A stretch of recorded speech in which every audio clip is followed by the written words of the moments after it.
elles impactent déjà sur les législatives. D'abord, les législatives sont prises en sandwich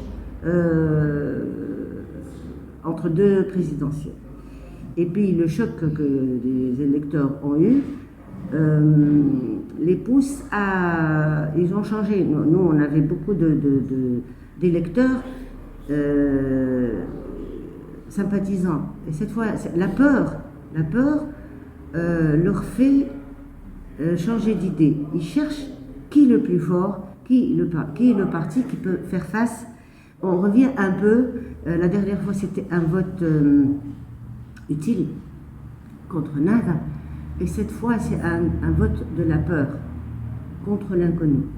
Donc les gens qui ne sont pas avec... parce qu'on le veuille ou non, moi je crois en mon fort intérieur que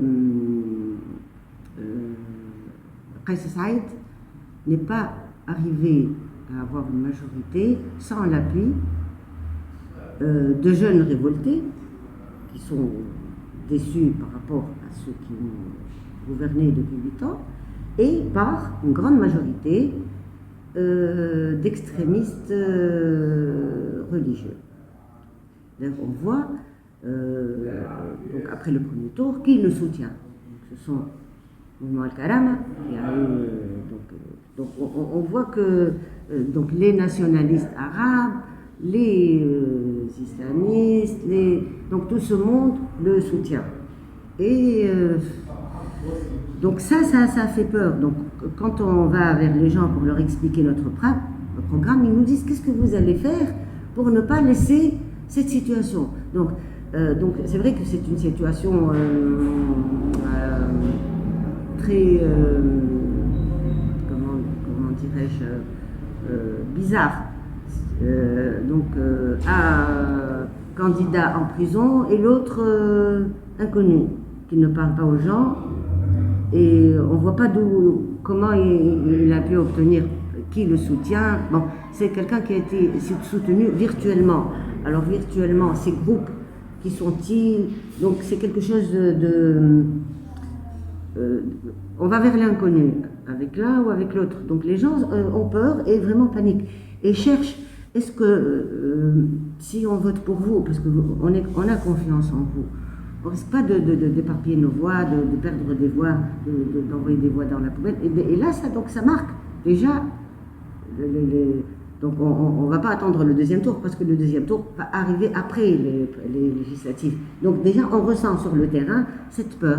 On essaie de convaincre, de promettre aux gens, même si ils sont majoritaires, même si Saïd est élu, si on a un groupe parlementaire soudé, on peut faire face. Même si on a un groupe parlementaire faible, on peut faire une majorité, regrouper une majorité de blocage. Donc rien ne se passera pour la Tunisie. On a passé 8 ans, on peut passer encore 5 ans, mais on va essayer de résister. Et ça, il faut vraiment être fort pour convaincre quelqu'un qui a peur. Mais nous, on reste optimiste et on veut y arriver parce que il faut que ça change, il faut que les gens fassent confiance aux élus, il faut que le comportement opportuniste, ce tourisme, ces gens qui se remplissent les poches, il faut que la corruption s'arrête, la contrebande, le favoritisme, l'incompétence à la tête de grandes institutions, tout ça, le muhassa, donc s'arrête aussi, donc parce qu'on a fait fonctionner le pays avec des gens,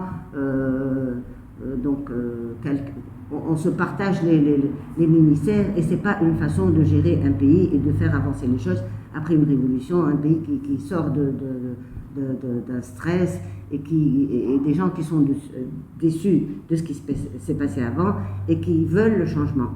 Donc non seulement ils n'ont pas vu ce changement, mais ils ont senti leur situation se dégrader. Et donc cette campagne est vraiment difficile, mais elle est en même temps passionnante parce que et puis bon, il y a beaucoup de listes. On essaye. Bon, c'est vrai que ce danger existe. il y a un impact direct des élections présidentielles sur les législatives, ça c'est clair.